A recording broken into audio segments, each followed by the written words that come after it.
Hey guys, in today's video I want to teach you guys how to deal with asynchronous actions in Redux. So what we're going to be doing is using this middleware called redux-thunk, and we're going to be creating this little project here.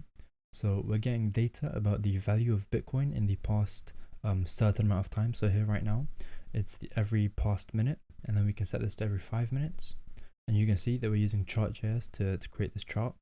I just wanted to use something a little bit more interesting than just show the data as a bland table or something like that. So this just makes things a little bit cooler and a little bit nicer to visually.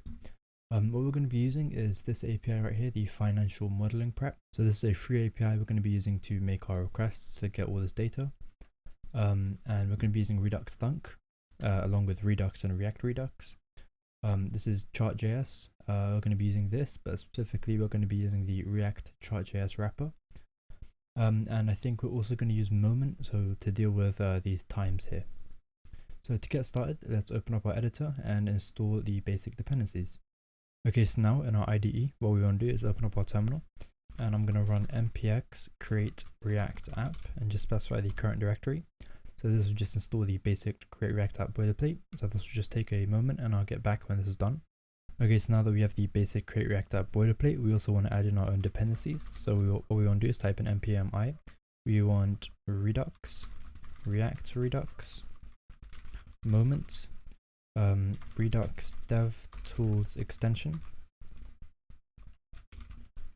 We also want Chart.js, and specifically we want this one here. So the react-chartjs 2 and Chart.js. I think, and redux-thunk, which I think is also just redux-thunk. So yeah, just redux-thunk. I think that should be everything. If I forget something, we can add that in later. So this will also just take a moment or two, so I'll get back when this is done. Okay, so now that everything's installed, I just want to run npm run start. So this will just create our basic localhost development server. So I also opened up the Chart.js documentation here. So although we're going to be using the Chart.js with React, there's going to be some stuff that overlap. So the first thing I just want to show you guys that we're going to be creating a line graph. So normal Chart.js, we'd have line, we'd have to specify the type. So here they're just showing a bar, but we're going to be using a line. And I just wanted to show you guys the structure of the data, which is quite important. So labels is what we're going to see on the x-axis, so the horizontal axis, and on the vertical axis we're going to see data. So labels, so in our case it's going to be times, and then the label here for our data set is going to be just Bitcoin or BTC. Data, and so within data sets we're going to have our data, so this is going to be the actual value of the Bitcoin, and each one corresponds to its label. So there's 12 is for red, 19 for blue, 3 for yellow, and so on. The colors, we're going to be looking at a couple of them, but I'm just going to copy and paste the colors that I've already used. So I just wanted to get that out of the way, and if you guys are more interested in Chart.js, I can go over that in another video, but we're just going to be dealing with pretty much just data here. So let's open up our React, our app.js. And I'm just going to start off with this basic Chart.js stuff first, then we'll get into React, then we'll get into the Redux with Thunk. So I'm going to make this quick because this isn't a video about Chart.js, it's a video about Redux. So I wrote line here, so line, so this is equivalent of type line, and then data. So just for now I'm going to hard code some stuff. So what we want is the labels. So for now I'm just going to say labels is going to be 11 o'clock and say 12 o'clock. Then we want our data sets. So this is an array of objects. The reason it's an array is because we can have actually multiple lines on the same graph. So that's just so you know, but we're only going to be dealing with one. And so inside data sets, we're going to have label, which is going to be Bitcoin. We're going to have data, which I'm just going to set to 4,000, let's just say 5,000, so it's the value of Bitcoin. And the colors, I'm just going to copy and paste over. So these are just the colors. So this is the color for the background, this is the color for the border, and this is just the points. So you guys will see what I mean here. Oh, we have to actually put in data. So now if we refresh this, you can see we have our line graph. So the color of the background here is actually the color, the background color. So that's background color. This is the border color, the actual line, and these points that you can see here are the point border color. These could also be arrays, so you can have different colors here and here, just so you guys know. More about this in the documentation. So that's just the basic data, and what we're going to be doing is filling in this and this from Redux. So now that we have that, I just want to actually throw in some buttons. So just going to finish off with the CSS, the JSX, and then some CSS, then we'll get into the Redux. So there's going to be buttons wrapper, and I just want 3 buttons. So 1 minute, 5 minutes, and 15 minutes. Now we're going to create a function called fetch data, and this is going to dispatch an action. Although for now, I'm just going to put an on click on all of these, which is just going to be fetch data, so that function we just created, and each one is going to have a specific time. So it's going to be time, and then I just put in bracket as a comment here.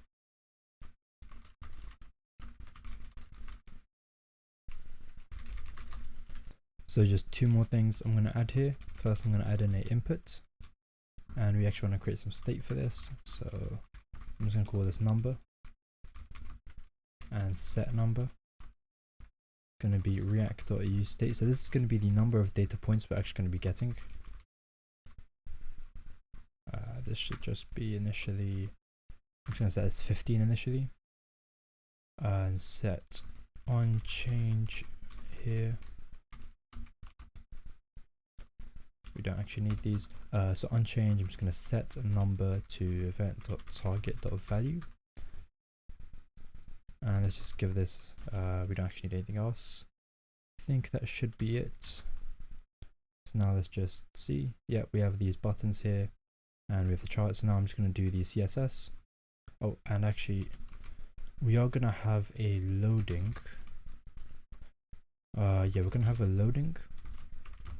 And if it's loading, I just want a paragraph tag, which just says loading. And I'm just going to set loading to true here. This is going to come from Redux, but I just want to get all the CSS and everything like that out of the way. And let's just actually wrap our line in a div. Just give this a class name of chart wrapper. And now let's actually go into the CSS. So I'm just going to open this up. I've already done the CSS for this. It's very basic. Okay, yeah. So everything is looking fine. The CSS will be in the description of the video. There'll be a link to a Git repository, so you can just find the CSS file there and just copy and paste it. This video is specifically about Redux, so that's why I'm just going through this part really quick. Okay, so now let's actually get started with the Redux. So let's create our reducers. Let's create our root reducer. And then let's import combine reducers from, I think it's from Redux. So let's say root reducer is equal to combine reducers. And then I'm going to create a reducer now called Bitcoin. So let's create that one, Bitcoin reducer. So let's just set up some initial state, which for now all I'm going to have is a loading, and set that to false. And then the Bitcoin reducer, we get the state, which initially is going to be set to initial state and the action itself.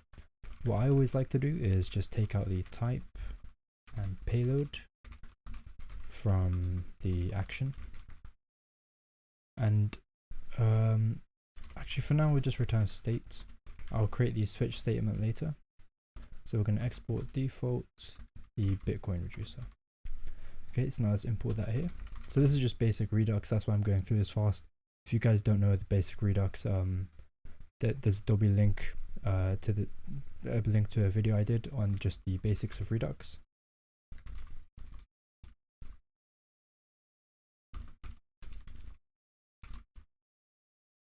Okay, so now that we've got this as well, let's actually create our store.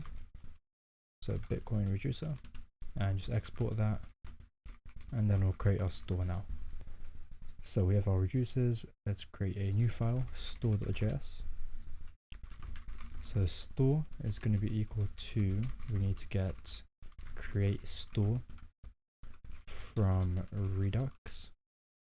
And once again, I've covered all of this in another video I've done, so if this is a bit confusing to you, then just watch the other video that will teach you the basics of Redux. And then in this video, we're going to be over redux-thunk. So there's only about one or two major differences with thunk. So let's also import the dev tools. Actually first import the root reducer.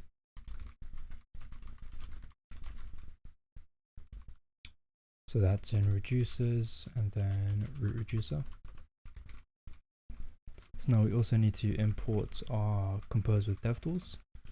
So that's going to be from Redux DevTools, compose with DevTools. So now here you guys need to pay a little bit of attention to this. So before this would have been fine, and then we just simply export as default our store, and then we would come over to here, and then we'd get our provider. So import provider from react-redux. So all of this is still the same, and then we say store is equal to store, which we need to import. So up until now, everything's working. If I open up the Redux here, if I go to state, we have Bitcoin which just has is loading. Just loading. But now the only difference here is that we need to actually apply middleware of thunk. So we need to import apply middleware from Redux, and let me just make this multi-lined. So apply middleware, and then apply middleware is going to accept the middleware. So we want thunk, and let me just import thunk from redux-thunk, and we just pass that down here. So now we still get no error, so that's everything's working fine, but we can now dispatch asynchronous actions. So let's do that now. I'm going to create a new file here called actions, and this part here isn't something I went over in the last video, because this part it was a bit overkill to go over it in such a video like that. But here, normally what you do is you'd have an actions folder, and these actions would be specific to certain pages, for example. So I'm going to create an actions a file here called Bitcoin actions.js, and then you would export your functions, your actions here, which are obviously just functions. But what you should know is that generally you would have multiple actions. So what you do is each group of actions would belong to their own file. So because we only have one, we're only going to need Bitcoin actions and just one action to get the data. But this is just so you know, for bigger projects, you actually do want multiple files. So let's just create this action. So let's call this get data. Now, this is going to look a little bit weird, but what we're actually going to do is this. So I know that looks a little bit strange, we have two. So what this is equivalent to is, in a normal function, what we can do is we can return a function. And so that's pretty much what we're doing. So we're getting rid of these two here, and then we're making it all in line, and then we have the same thing. So that's just what that is. And then here we actually get access to dispatch. So this is going to let us dispatch actions. So just a normal dispatch where we can do type get data or something like that. So that's what this dispatch is, and here is where we would get all our props. So we are actually going to get a time prop. Sorry, not our props, our parameters. We're going to get a time prop from here. So if you remember here, we get this time 1 minute, 5 minutes, 15 minutes. We're actually going to use that here in our action. So let's also remember to export this. So export the const data, the get data. I will actually just for now just console log inside action, and let's just actually get the data. So I'm going to set dispatch equal to use dispatch. So use dispatch, which is going to be from react-redux. So this is just something that I always like to do. It's just set dispatch equal to use dispatch, and then I'm going to dispatch our action. So we dispatch the from Bitcoin actions get data. So let's import that first. So import from actions / Bitcoin actions.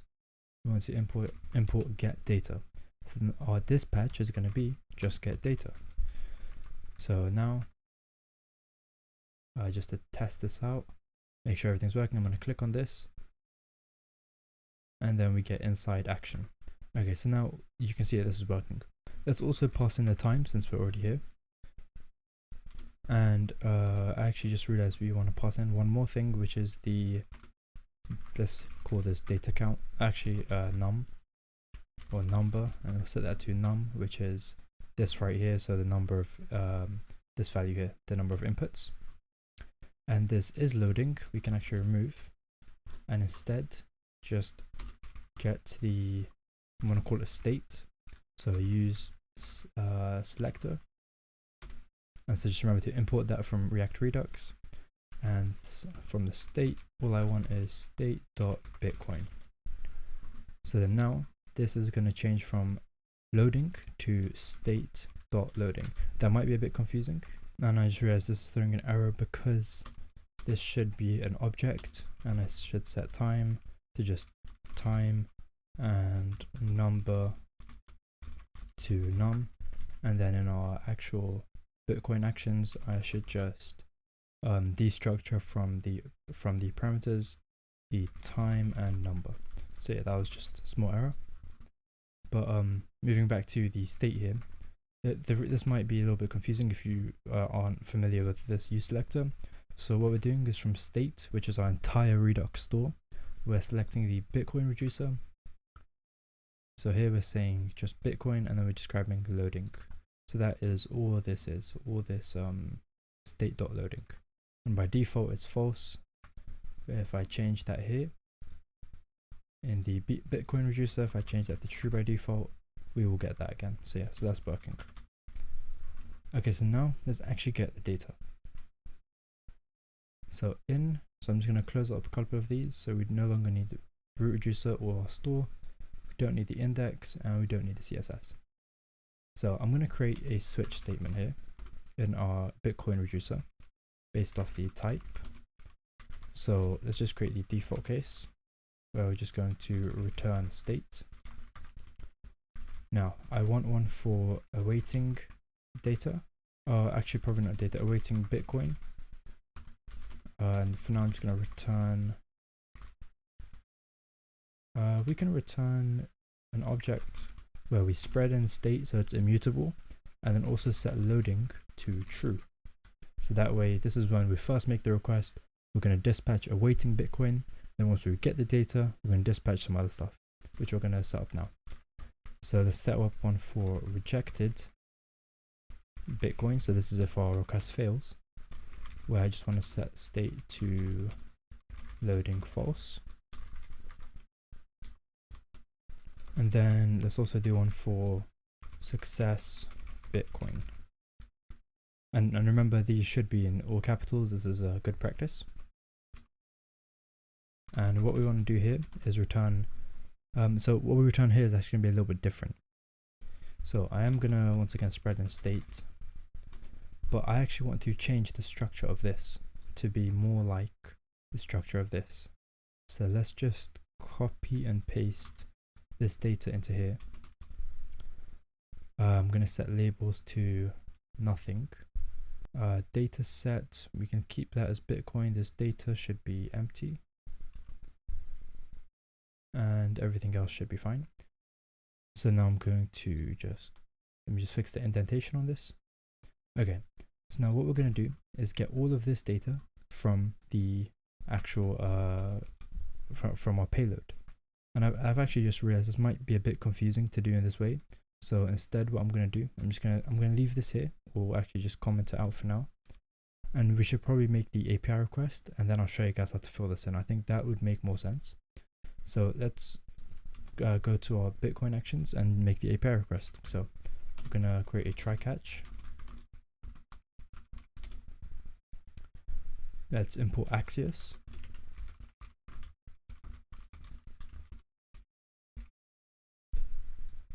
Did I actually remember to install Axios? No, I did not. So let's npm I Axios.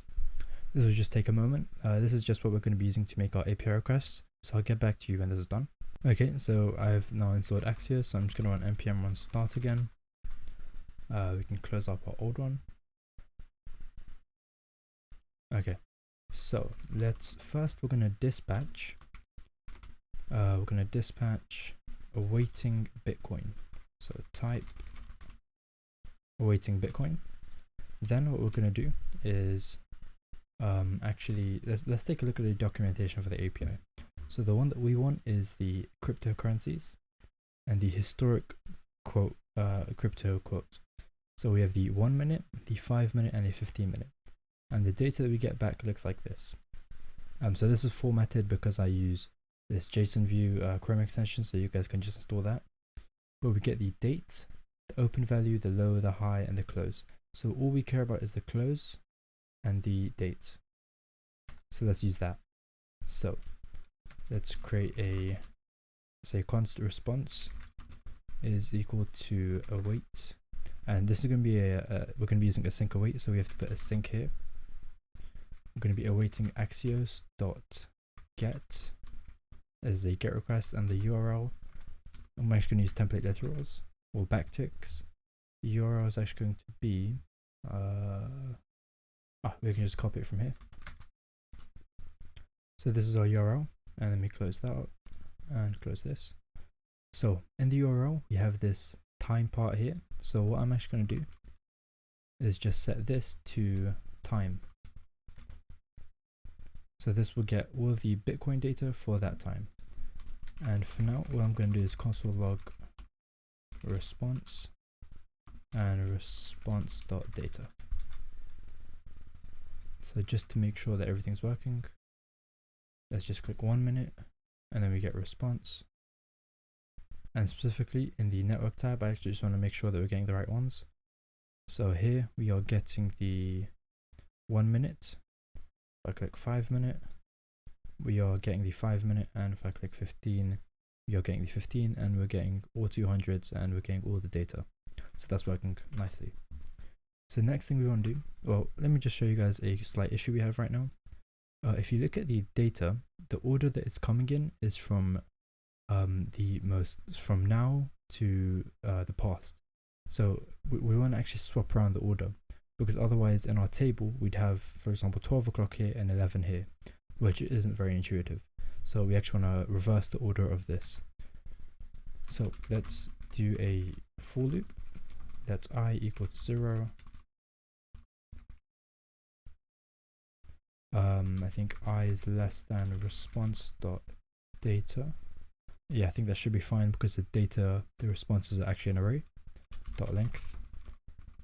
Just going to increment I by 1.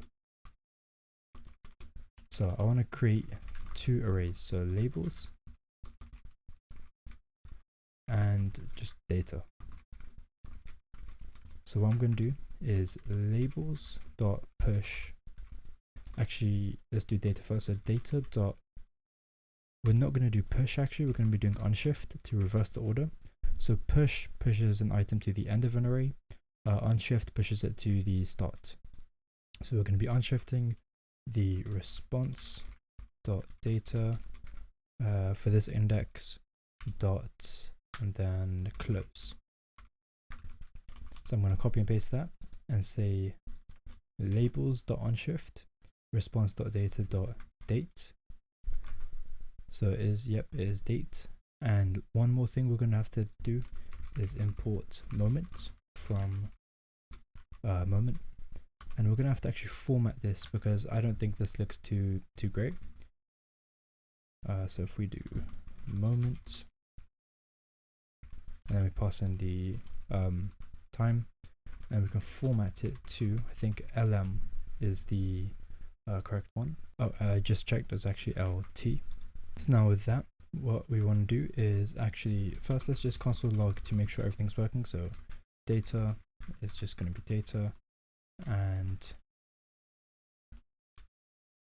labels is just going to be labels. We can remove this console log, and let's just test everything. So now if I make this call, we have all of this data, well, all of the labels are currently in the AM and PM. So you can see we're getting the latest one, the earliest ones, so the ones furthest in the past, and then the most current ones last. Okay, and let's just check our data. So all of this is just the closed value, so just the only thing that we actually want. So this is working. So one thing you might notice is that we're getting quite a lot of data, so 406 values. So I'm just going to create an if statement here, and this is the reason we have this input bar. So if I is equal to number, so number is here, the number that we pass down here, which is from our input. If number -1, and I'm just going to put that in brackets just to make sure it happens first. So if number -1, if I is equal to number -1, then I just want to break. So this will break out of this for loop, and then we'll just continue. That way we don't show all 400 items on the graph, because that might be overwhelming. We're only showing a certain amount. Okay, so now that we have the labels and the data, what I want to do is dispatch type of Bitcoin success. So Bitcoin success, and then a payload. And in that payload, I'm going to say data and labels. So this is just these two here. So let's save that, and then let's now work on this. So we're copying in state. I'm going to set labels to actually I'm just going to check the documentation. So this is inside data, labels is the x-axis. Yep. So labels is going to be payload dot labels, and data here is going to be, and we don't actually need to wrap this in an array, so data is going to be payload dot data. So everything else should stay the same. I think everything's fine. Actually, one more change I'm going to do is just put this inside of a data object. I think that should make things a little bit easier. So yeah, everything inside of a data object. So I'm just going to do the same thing here, and just put all of this inside of this data object. So yeah, now let's just check our state. Let's check our Redux. Actually, just before I do that, let's just handle this. In case nothing happens, I'm just going to dispatch rejected Bitcoin. So type rejected Bitcoin, and I don't know what error messages that this API throws, but if you do know what error messages it throws, then you definitely want to put those error messages into here. For example, payload message. You can put a message here, but I'm not sure exactly what errors this API throws, so we're just going to leave it like this for now. And yeah, let's test that our Redux state is actually updating. So here we're making an asynchronous action, and let's just see. I click this one, the 1 minute one. If I go to state Bitcoin, data loading is still true, so we need to fix that. The data, we have all of our labels, and you can see we're only getting 15 because we set the default to 15. And our data set has label Bitcoin and all of our data, which is only 15 as well, and all the color stuff, which is the same. So let's just fix that loading issue. So I'm just going to do is set loading to false. So that should fix that. Now let's actually get the data from here. So we have state, and so all I'm going to do is just say state.data. So now when we click it, you can see we are getting all the data here, and you can see that it's changing and updating as we're making the changes. And you can see for a moment there it does say loading. So all of that is working. I just want to go through everything one more time just to make sure everything's very clear, because I know I went through some of the parts quite quickly. So going from the top, we set up our Redux store and our juices and everything. So just normal Redux stuff, where once again, if you're not too familiar with Redux, I do have a video on just the basics. We set up our line graph, and in our line graph we have our data, which actually we can use this to see the structure of it. So we have our x-axis, so all of these times here. We have our data itself, so all of these ones, so each point is a data point being mapped to the exact the same index label. We just set up some basic colors, so you guys can copy these colors if you want, or use whatever colors you want. And that was the basic stuff there. We set up some state to handle just this value. So now if I change it to 200, you can see we're getting all 200 pieces of data. And you can see what's nice about Chart.js, it actually makes the labels slant to the side, so it's more easy to read. And I think we can even do something crazy like 400, and there might be quite a lot, but yeah, we can still see a lot of the data. So then we created this fetch data function, where what we're doing is we're getting the time, and we're dispatching using that time and the number. We're dispatching an action. Just before I go over the action, we're just going to review the JSX for this. So we have buttons where when we click them, they each have their own time. We pass that time to the fetch data, which then goes to the action. We have the input, which handles the changes of the number of data points we want. We have state to show if it's loading or not. And I would even recommend adding in another one for, let's say, errors. So error message. But yeah, that's just my recommendation. We don't need to go over that for this video. Now let's going into the action. So we created one action here called get data, where these values here come from right here, the get data when we call it. So we pass this object in. I'm destructuring the object, so just getting the time and name, so just time and number. Then I'm labeling this async. I'm going to do a try catch, so to catch any errors. I'm going to dispatch awaiting Bitcoin. So we go to the reducer, awaiting Bitcoin, which all that does is just set loading to true, nothing else. We're then making a request using Axios to the API, where in the API we get all of this data, which looks a bit like this. We're taking that data and we're grabbing the date and the close volume, and just the close value, not the volume. We're looping through this, and we're unshifting, meaning we're pushing to the array, but pushing to the beginning of the array, not the end. So normally when you push to an array, you do this, but this would push it to the end. We're doing unshift to push it to the start, and the reason we're doing that is because otherwise our graph would actually look the other way around. So this 2:40 p.m. would be here, and this 1:30 would be here, which is very counterintuitive. So we're doing that with the data, so all these data points. Doing the same thing with the labels. We just created this. This is unnecessary, but I just thought it would be nice. So there's the number of if let's say we get to 20, and then we set the value to 20 like this, then it would stop here, break out of this for loops, then no longer add any more labels or any more data to this, and then it would just carry on. So to carry on to this is dispatch. We're dispatching Bitcoin, success Bitcoin. So we're coming here, we're setting loading to false, and then this data for the chart, we're setting the labels to all of these labels here. So here and here. Oh, and sorry, I just forgot to cover the moment. All we're doing here is just setting it to just only show the hour, time, and PM or AM. So yeah, I forgot to cover that. So yeah, we're just passing in all the data and labels, which are just the single, just arrays of times, and the data is just arrays of numbers. So just these numbers. All of this stuff here you can find in the Chart.js documentation. I'm not going to go into detail about this. And then as a catch, in case something goes wrong. So normally here, if this failed, we would jump into this catch block where we dispatch rejected Bitcoin. where ideally you'd have some sort of message. So you'd have error or just message, and then you'd have some sort of message here which you then display on the React side.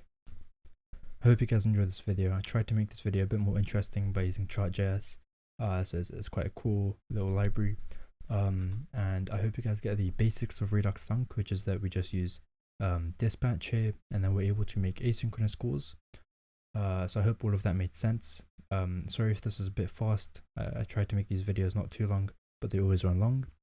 If you guys enjoy the video, please like, comment, and subscribe. It really helps me out. If you have any recommendations for any videos you want, or any suggestions, even criticism, then just leave that in the comments below.